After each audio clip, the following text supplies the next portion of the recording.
Voli e se na profita o se tulu sumulundua.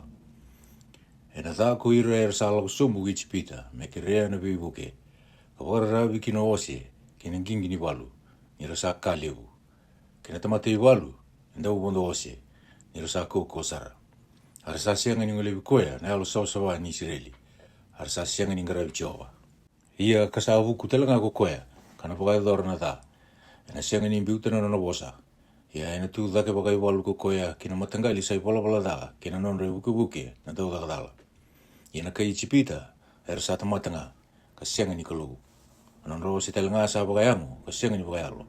Isa ngai no tokai ani na lingana ko Jehova. E na ngai mbali ko koea sa wuke. Ki koe talanga sa wuke, karana dhawa te kedenga. Isa kai waka ongo, pe iau ko Jehova. E waka na leoni, iyo, na luwini leoni sa kundruwa na kena, e taura. Ni sa kela teki mai, na i wakatawa e wunga, me mai wala kaya. Sa sianga ni rere waka na tumonra. Se waka mulumulumu, e na wuku ni nonra kaila. E na lako sombu waka kina ko Jehova ni leo wunga, me mai wala, e na wuku ni ulu ni wano wako saiwa ni, kena kena ulu ni koro. E waka na manu wuka, sa warurunga na lubena, e na warurungi Jerusalem e waka kina ko Jehova ni leo wunga, ni sa warurunga e na mbula, ni sa lako wabuli, e na maruroya. E ule sumai vi koea, e rasa wuki tani waka leo kina na Israeli. Ni na tuimbiuta, na tamata e andua, e na sienga koea, na nona matakau siliva. E na nona matakau koula, na kakadakawa, na linga mundou sa dhala kina. E na ngai mbale ko Asiria, ka sengai, e na nona isele wau na ganga. E na kani koea nga, na isele wau ka sienga ni nona indua na tamata. E na nro tani nga ko koea, mai na isele wau. Ia, ko ira na nona dhuru wau, e na ruai. Anono koro ni walu telanga, e na biuta ki muri ko koea, ni sa rere. A kena tūranga, e na rere waka na kuila. Sa kaya ko Jehova, ko koea sa tū mai sa uoni, na nona buka wanga, ki na nona lobo, mai Jerusaleme. O si tulu soulu rua. Reitha, e na mbuli endua na tui, e ia na lewa andundonu. Ko ira talanga na tūranga, e na lewa andundonu. Ia, e na ndua na tamata, e na wakana na wuni, mai na dhani. Ke na waka ruru mai na dhaba. E na wakana uthi wai, e na bunua nrabu isinga. Ka wakana alo ni watu lewu, e na bunua ndaupe wa wadataki. A matandra, e rei rawa, e na sianga ni mbuawa. Ke na ndalingandra, e rongo rawa, e na rongo. Alomanda talangana e alo riri, e na kila mai no buku. Ka na bosa rawa, ka mathala na e menda, na ndau kaka. O koe sa lia, e na sianga ni wakatuka itiko, me alo waturanga. Se tukuni me lo masuli ko koe sa kodo. Ia ko koe sa lia, e na bosa takangana kasi sewa. Ka takatha tiko na lo mana. Me ia na viwa kaisini, ka bosa tala vi Jehova. Me wakalala taka, na e alo i koe sa viakana. Ka wakaya lia na mena wai na tamate sa viangunu. Ia na nona ia, na ndau kodo na kada. Sa ndau mbukia na vereda, me bereti ira kina era sa elo malua, io nira sa bosa, wakandundonu ku ira era nramrua. Ia kokoe sa alo masuli, sa wakana numa na takataka loma. Ia na takataka loma, e na ndinga kina kokoea. Ko ikimundu na lewa, sa ndau tiko wale, dau tu dhake. Rongoda na tumungu, ko ikimundu na ngone lewa sa wele tiko. Do wakatunda linga kina nungu wasa. E na ambakin dua kampong vida, do na sautani nini kina. Ko ikimundu na lewa sa wele tiko. Ni sa eali, na buoni waini. E na sianga ni ado na bula matua. Do tanga ya, na lewa ndau tiko wale. Do kinroa, ko ikimundu sa wele tiko. Do lugo wale manda, ka wauda na isulu dha kina tulumundu. Ka vita na lomasari mundu ni sanga i dhamai na vewere binaka. Kina waini mbulumbula. E na nonravonu na nukutamata e na tumbunga na kau wakapotona. Kina soni. Iyo, e na ndela ni vivali ndau marau kedanga e na koro ndau reki. Ni sambiu leivi na wale waturanga. Ka sa lala mai na koro katawa. Na koro ni walu kina vivali dedere sanga i adu mengara wale tu. Ka sianga ni mundu. Ka mera reki taka na asa kila. Ka mi kendra bunua vidho na sipi. Me sa soro wakimanda wikenda na alo mai dhaki. Ka sa eado na likutu me vere mbulumbula. Ka sa wili na vere mbulumbula me vikau. E na gai tiko mai na likutu na lewa andundonu. Ka na tiko e na vere mbulumbula na iwala andundonu. Ia mai na takataka andundonu e na tumbu na sautu. Ia na takataka andundonu e na wautumbura na wademu. Ke na tiko ndei me singani mundu. Ia ko ira nungu tamata e na tiko nga e na wanua sautu. Ke na vivale sa ndei. Ke na wawa dingu binaka.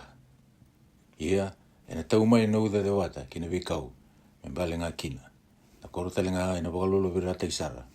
Sa ka lungata ko i kemdou sa ia na kakamburaki e na batini wai ke ngā. Ko i kemdou sa wakau te ani kina na e vanda na pulu makau kina asa. Wasi tulu sungulo tulu. E na dhaku i ko sanda wakadada. Ia ko asianga ni wakadadani. Ko i ko tale ngā sanda ubi wakaisini. Ara sa asianga ni wakaisini iko. Ni sa oti na nomu wakadada kona ngai wakadadani. Ni sa oti na nomu ubi wakaisini era ngai wakaisini iko. Kemuni tiowa muni lomani ke imami mai. Ke imami sa wawati ko kemuni. Muni lingandra manda hena ve mataka. Ia muni ne mami wambula hena ngauna ni rarawa. Ni sa rongo na uwe eran rona tamata. Ni kemuni sa tu dhaki mai era sa vise yaki na ve matani tu. Ia na nomundu i toki ni walu. E na kumuni me wakasa andau kumuna na mbanuwe. Me waka no nondra vilande aki na bonde e na landeba waka akina na kaunguri. Sa dedere ko tiowa ni sa tiko maitake kukoya. Sa waka sinai tisa iwoni kukoya e na lewa kina takataka ndono. Ia e na wakatunde itaka na nomu ngauna na wuku kena alo matua kena viva kumbula i levu a rere waki tiowa sa nona iau. Reida, ko ira na nondra ganga era sa kila i tautumba. Era sa tangi waka levu ko ira na mate ni sautu. Sa lala na salatu sa sianga i lakoba. Sa wakatataka kukoya na wosa ni ala ala. Sa ambeda na vikoro sa sianga ni kila i ndona tamata. Sa tangi na wanua, sa dinguada, sa mandua ko lepononi ka sa malayani. Sa wakana likutu ko seroni, asa mimira na rauna ko pasani kay kameli. Ongo, sa angai tudake, sa kaya ko tiowa, ongo kauna sa angai wakalibulibui, ongo kauna sa angai wakadiri taki au. Dauna kune taka ng gani sila, dauna wasu duma na buni sila. Ano mundo idengu, me wakana buka wanga hai na katika mundo. Ia na vei matangali era na wakana lobo ni lasi. Me wakana kauba wotona sa tae rana kama e na buka wanga. Ko ike mundo sa tiko wakayawa, do rongoda na kakao adakawa. Ia ko ike mundo sa tiko boleka, do kilana nongu kukoa. Sa rere mai saiwa ni kuira na iwala da. Sa sautani ni ko ira na dobi wakaisini. Ko dei kenda, me na tiko e na buka wanga do kana woli. Ko dei kenda, me na tiko e na buka wanga katau mundu. Ko koea sa ndundunu na nona ila lako, ka sa wasataka na ka ndundunu. Ko koea sa ambeda na ia au sa kovei. Ka sa ambese na lingana, ni taura na itautauri ni vere. Ka sa tambonaka, na ndalingana, mai na rongo ni nra. Ka sa wakombombo na matana, me ka kuni raida na da. Ko koea ongo e na tiko, e na tikina redere. Na nona vale kukou asa na tiko, mai na idhombo. E na solivua na kena kakana, ia e na sianga nindi na menawai. Na matamu e na reidi koea na tui, ni sa uku dhau tu. Kana kunea na wanua sa ya wasara. Alomamu e na kai wakana numa kina kani vei wakarirei, ka kaya sai vei na wuni bola, sai vei na ndau niau, sai vei na ndau ilika na vei vale redere. Kona sianga ni kunea tale na matangali matendei koea, na matangali ndau ndre ni kilai na nondrabosa, na ngusu ndau kaka, sa sianga ni madala. Mawakareidi sa iwoni na koro ni nonda soli au tambu. Matamu e na kune i Jerusalemi na i tiko binaka. Na vale lada e na sianga ni kautani. A kene i latu e na sianga sara ni dautale. Se da wuka indo na kenandali. Ia ko tiowa ka waka i uku e na anga vei kenda. Me wakana ya sana ni udiwai. Na wai sa rambo i lebu waka ka waka. E na sianga ni wade taki kina indo na wanga. E na sianga telanga indo na wanga waka turanga me lako wali kina. Ia ko tiowa sa anondo turanga ni loa. Ko tiowa sa anondo buni lawa. Ko tiowa sa anondo tui. O koe ngā ina wakumbula i kenda. Sa sabu wale ngā na numundali. Era ndende nunduria na iwana. Era sianga ni ware o takarawa na lada. Sa nge vutai na iau leu sa tauri. Era toki taka gueira na loki. Ia na leu ni koro e na sianga ni kaya.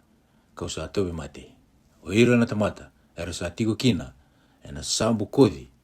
Na nondre wala da. Wasi e tulusung ulowa. Dau toro mai na leo ni vei mate ni tu. Mando rongoda. Ia dau waro rongo na vei matangali. Me rongoda uburubura kina kasa asina ikina. Na vei wanua kina ka kete sa tumpu mai kina. Ni sa tundu sara ko tioba vei kete ngā na vei mate ni tu. Asa le savira na nondra mate i walo kete ngā. Sa le sira me rusa sara.